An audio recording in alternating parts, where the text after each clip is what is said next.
evening, ladies and gentlemen. The title of my talk is Woodcarving Tradition of the Indigenous Peoples of Palawan, Philippines. The study describes the indigenous peoples of Palawan engaged in woodcarving and how they live with wood in their everyday life through video documentation, but I will not show the videos here, and key informant interviews. It will also describe the patterns and designs used, their methodology, and their significance. Palawan is found on the western border of the Philippine archipelago, is closest to mainland Asia, and in fact, if you look at the origins of the island, it originally is connected to the mainland, and then it moved through tectonic movement down to form the Philippine archipelago. So this is one of the islands. The other island is Mindoro.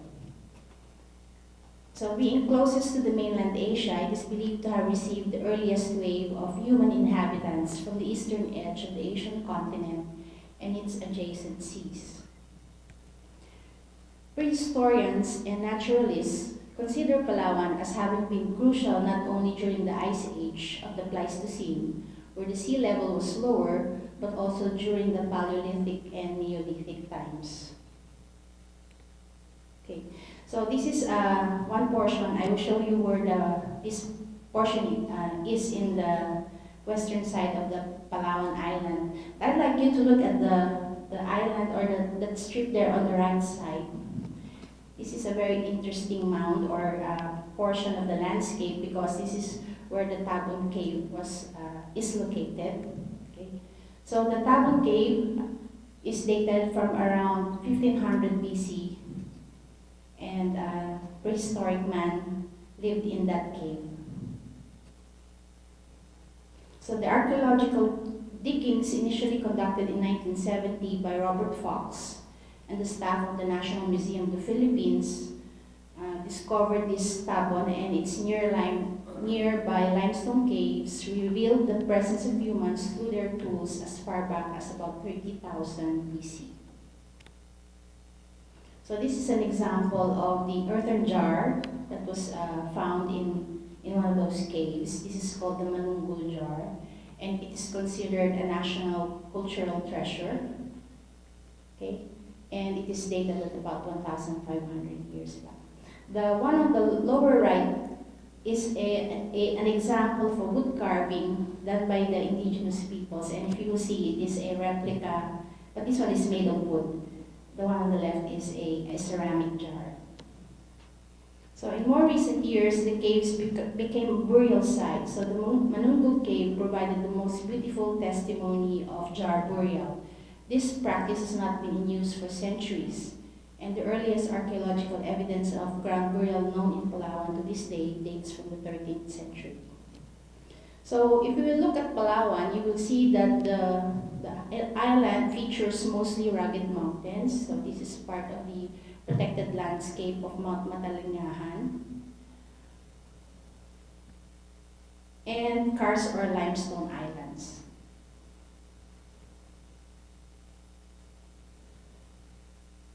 So if we will look at the indigenous peoples of Palawan, it consists of 9 indigenous groups, and of these, 2 groups are engaged in wood carving. So these groups dwell along the long stretch of the Palawan coastline and the small islands or in the interiors of mountains and islands. Each group has a unique ritual, festivals, and a unique mix of Animo-Christian and Muslim beliefs. So the first group is what we call as the Tagbanwas. Okay? So this group are found in the north, central, and southern section of the Palawan Islands. And the term Tagbanwa is derived from the word Taga, which is a word that means people from, and Banwa means countryside. The Tagbanwas are mostly distributed group on the Palawan Islands, so they occupy the areas in the north, central, and south. But they are mostly coastal or near coastal and riverine dwellers. Although they were reported during the Spanish colonial period as having occupied some interior areas. Okay, so the Tacbano have been concentrated on the eastern side of Palawan as a result of the island's geography. The western region is generally mountainous, while the eastern region is where much of the lowlands are located.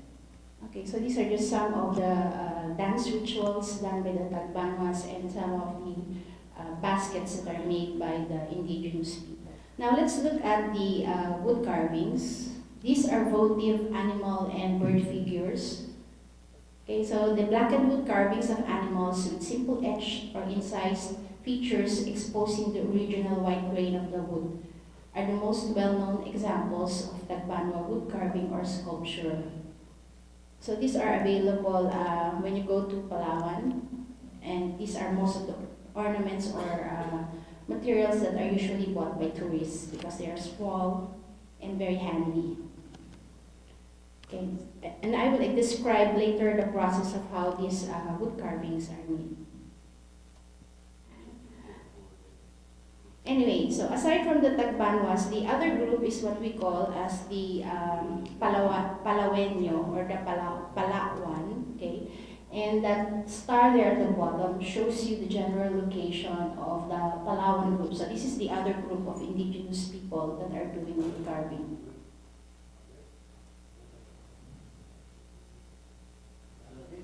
So the Palawan, who number around 50,000, are one of the three groups in the island, and they live in what we call as the Quezon and Abo-Abo region. So this is where I went last year. Okay, sometime in June, I walked about two hours to reach the place where the wood carvers are, and you just walk through a trail. And as you will see here, along the trail we found some natives or indigenous people bringing down their wood carving using a carabao. So it's just a carabao drawn carriage, and they bring all their goods from their places down the mountain trail to the place where there would be a jeepney or a transport that will bring it to the city. So that's how they do it. So you see there, I will show you a upright version of the wood carvings later. So it's tied up to the horse carabao drawn carriage.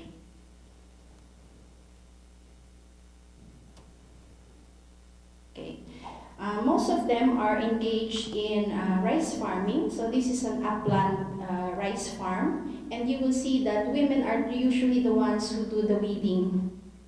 So women are engaged not only in the productive but also in the reproductive, but they are more engaged in helping the men do the cleaning of the rice lands. This is their church. And you see here the men doing the cutting of the tree and the shaping of the tree. So this is in the form of a drum. So this is the base of the drum.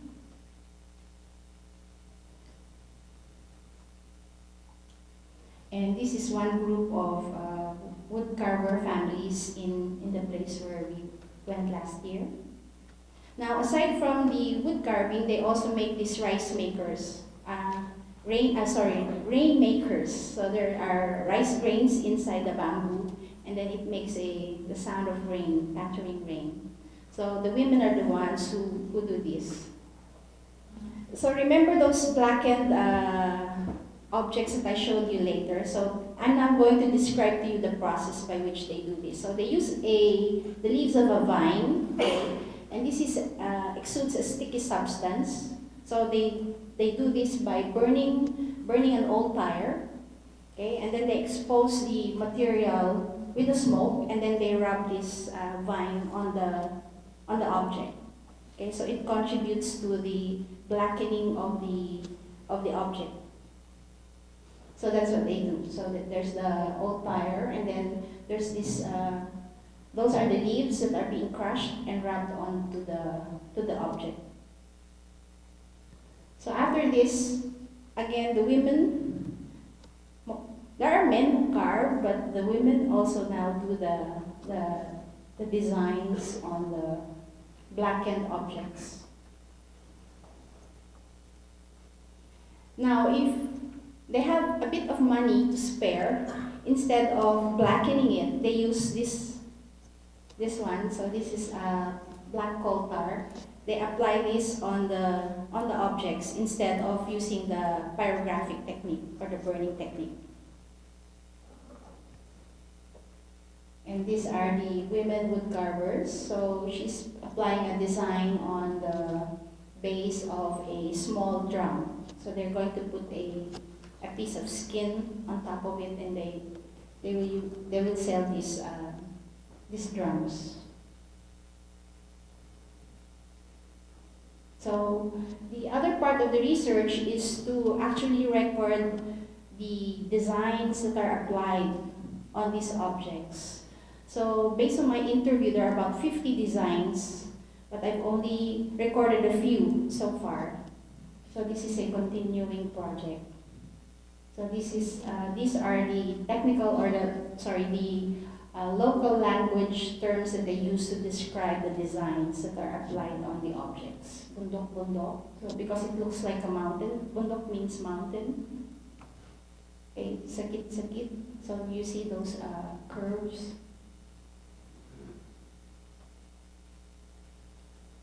Mata punay, because the edges are shaped like an eye. Mata means eye. And then you have this cross-hatched pattern. So these are just some of the votive animal and bird figures. I'll just run through this very quickly so you can see what they look like. And then they have this very huge face masks. These are about 3 feet high. I mean, they're big ones. They're not ones that you put in front of your face like the wayan. So these are mostly decorative ones. And these are the harvest objects that were in the Carabao drawn carriages. So they signify a bountiful harvest. So this usually comes in pairs. So there's a male and a female one. So they carry these jars, and they signify a bountiful harvest. So this is a stool in a shape of a wild pig. So in summary, the Tagbanuans and the Palawans are the ones who participate in the wood carving. Okay, so they are mostly poor communities.